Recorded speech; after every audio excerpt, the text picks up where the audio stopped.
Assalamu alaikum student mathematics 4024. Welcome to Maths Guru. I hope you all are fine. I am fine too. Alhamdulillah. Students, I hope you all have seen the previous video in which we talk about the concept of symmetry. There are two types of symmetry. The first one is the line symmetry and the second one is the rotational symmetry.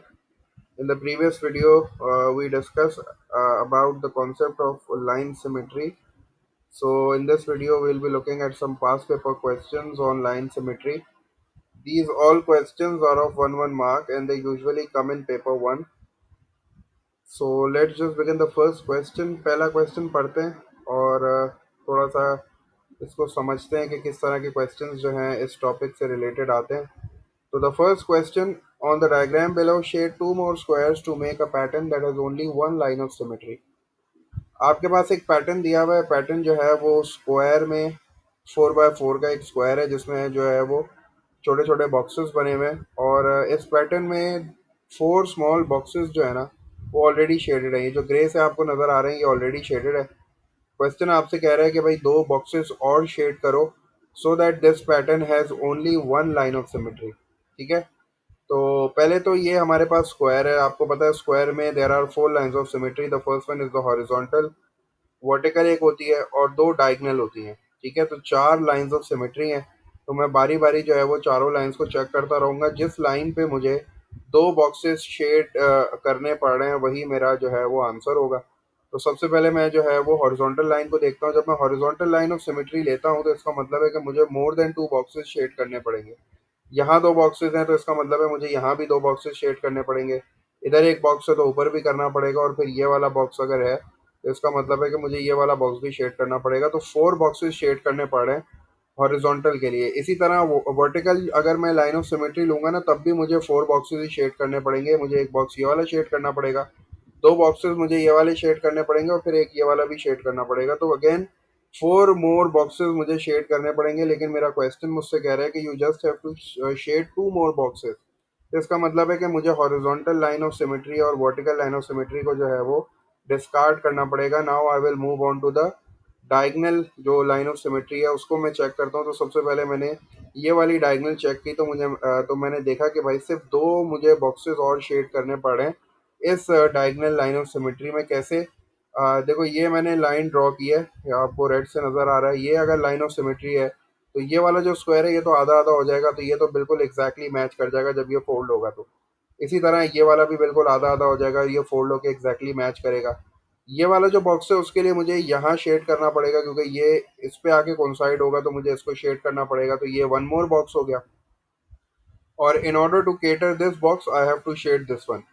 तो ये 2 boxes shade करने के बाद इस pattern के पास only one line of symmetry है जो कि ये डायगनल वाली है.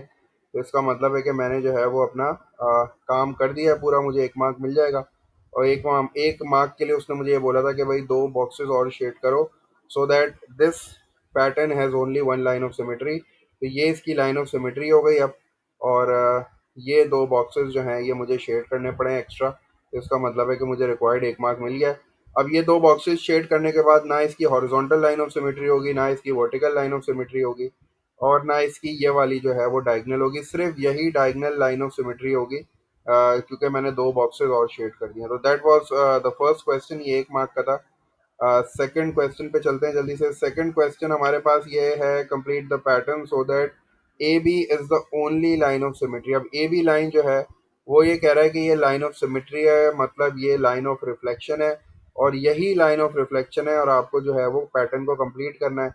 तो पैटर्न को कंप्लीट करने के लिए सिंस ये मेरी लाइन ऑफ रिफ्लेक्शन है इसका मतलब है कि भाई अगर ये बिल्कुल लाइन ऑफ रिफ्लेक्शन से जितना दूर यहाँ बना हुआ है वहीं मुझे एक और ऑब्जेक्ट जो है बिल्कुल इसी तरह का जो है पैटर्न वो लाइन से इक्वी डिस्टेंट बिल्कुल इस साइड पे ही बनाना पड़ेगा. उसका तरीका ये है कि मैंने सबसे पहले ये देखा कि ये वाला पॉइंट तो लाइन पे है तो ये वाला पॉइंट भी लाइन पे ही होगा. अब मैं ऊपर आता हूँ तो ये वाला जो है वो तकरीबन 1 बॉक्स दूर है तो मैंने इसको 1 बॉक्स दूर कर दिया. तो और फिर ये जो है वो 2 बॉक्सेस दूर है पॉइंट, ये 2 बॉक्सेस दूर हो गया और ये वाला जो है ये एक बॉक्स से एक बॉक्स फिर मैं ज्वाइन करूंगा तो ये इस तरह बन जाएगा. और जब यहाँ होगा तो ये वाला जो है एग्जैक्टली इसी पे तो मेरा पहला पॉइंट इधर ही आ जाएगा, दूसरा पॉइंट यही आ जाएगा और यहाँ से जो है वो एक बॉक्स दूर है तो यहाँ से एक बॉक्स दूर ये तीसरा पॉइंट आ गया और फिर यहाँ से एक बॉक्स दूर चौथा है तो यहाँ से एक बॉक्स दूर चौथा हो गया. जब मैं इन चारों को ज्वाइन करूंगा तो मेरा रिक्वायर्ड पैटर्न बन जाएगा और मुझे मेरा 1 मार्क जो है वो मिल जाएगा। ये था सेकंड क्वेश्चन। जल्दी से थर्ड क्वेश्चन पे चलते हैं। थर्ड क्वेश्चन हमारे पास है,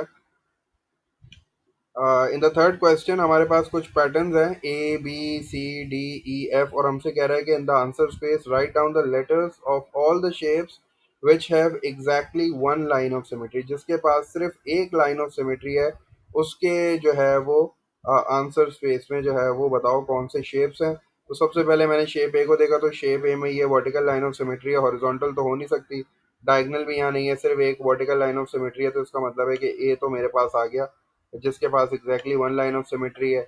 यहाँ तो कोई लाइन ऑफ सिमेट्री है ही नहीं, क्योंकि अगर मैं बीच में बनाता हूँ तो ये एग्जैक्टली मैच नहीं करेगा, हॉरिजॉन्टल बनाऊंगा तो ये मैच नहीं करेगा, डायगनल भी ये मैच नहीं करेगा, तो बी के पास कोई भी लाइन ऑफ सिमेट्री नहीं है। डी की बात करूँ, डी स्क्वायर है, तो इसका मतलब है यहाँ 4 लाइन ऑफ सिमेट्री होंगी, तो ये तो पहले ही खत्म हो गया। डी की बात करूँ तो डी में जो है मैं नहीं बना सकता लाइन ऑफ सिमेट्री। अगर वर्टिकल बनाऊंगा तो ये मैच नहीं करेगा, हॉरिजॉन्टल पे भी मैच नहीं करेगा, डायगनल पे भी मैच नहीं करेगा, तो डी का कोई लाइन ऑफ सिमेट्री नहीं है। ई की बात करूं तो ई में मेरे पास एक डायगनल लाइन ऑफ सिमेट्री है, क्योंकि डायगनल लाइन में देखो यहाँ से अगर मैं एक लाइन ड्रॉ करता हूँ ये वाली, तो ये तो हाफ हाफ एग्जैक्टली एक दूसरे पे मैच हो जाएगा, और ये वाला ग्रे बॉक्स बिल्कुल ये वाले ग्रे बॉक्स पे आ जाएगा। तो इसका मतलब है कि ई भी ऐसा पैटर्न है जिसकी सिर्फ एक ही लाइन ऑफ सिमेट्री है, तो इसका मतलब है मैंने ई भी लिख दिया। जब इस तरह पैटर्न वो आपको देना, तो इसका मतलब है कि ये जो शेडेड बॉक्सेस है ना, ये एग्जैक्टली exactly जो है वो दूसरे शेडेड बॉक्स के ऊपर कोइंसाइड करना चाहिए, वरना ये पैटर्न जो है ना ये मतलब इसकी सिमेट्री नहीं होगी। हाँ, अगर सिर्फ स्क्वायर देता, जैसे यहाँ उसने सिर्फ स्क्वायर दिया हुआ था, तो फिर डेफिनेटली यहाँ 4 लाइंस ऑफ सिमेट्री थी। ये मैंने बना के भी आपको दिखा दिया, हॉरिजॉन्टल, वर्टिकल और 2 डायगनल। तो ये जो पैटर्न्स होते हैं ना, इसमें थोड़ा सा ख्याल रखना पड़ता है। एफ जो है मेरे पास पैरेललोग्राम है, तो मुझे पता है कि भाई पैरेललोग्राम की जो है वो कोई लाइन ऑफ सिमेट्री नहीं होती। लास्ट क्वेश्चन पे चलते हैं जल्दी से। लास्ट क्वेश्चन जो था वो थोड़ा सा मतलब इस टॉपिक से रिलेटेड तो नहीं कह सकते, ये थोड़ा सा जो है ना वो पॉलीगॉन की प्रॉपर्टीज वगैरह से रिलेटेड टॉपिक है। The question is choose a quadrilateral from the list to complete each statement. हमारे पास कुछ क्वाड्रिलेटरल्स हैं, कुछ हमारे पास जो है वो पॉलीगॉन्स दिए हुए हैं, काइट है, पैरेललोग्राम है, रेक्टेंगल है, रोम्बस है, स्क्वायर है, ट्रेपीजियम है, all are four sided figures, इसलिए ये क्वाड्रिलेटरल्स हैं। हमसे कह रहा है कि भाई ऐसा जो है वो कोऑर्डिनेटर बताओ जिसके 4 इक्वल साइड्स हैं और 4 इक्वल एंगल्स हैं जो कि 90 डिग्री है, तो वो डेफिनेटली हमारे पास स्क्वायर है, तो ये हमारे पास ए का आंसर हो गया। उसके बाद कह रहा है कि shape that has just one pair of parallel lines. तो ऐसा कौन सा शेप है जिसमें one pair of parallel lines हैं।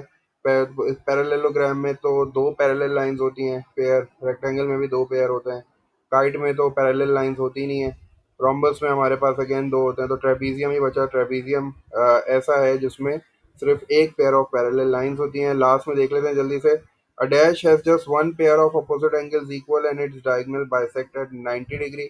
अच्छा, डायगनल्स जो है वो 90 डिग्री पे बाइसेक्ट कर रहे हैं, पहली बात। और दूसरा ये कह रहा है कि भाई has just one pair of opposite angles, जो 2 पेयर बराबर होते हैं। पैरेललोग्राम में भी बिल्कुल इसी तरह होता है।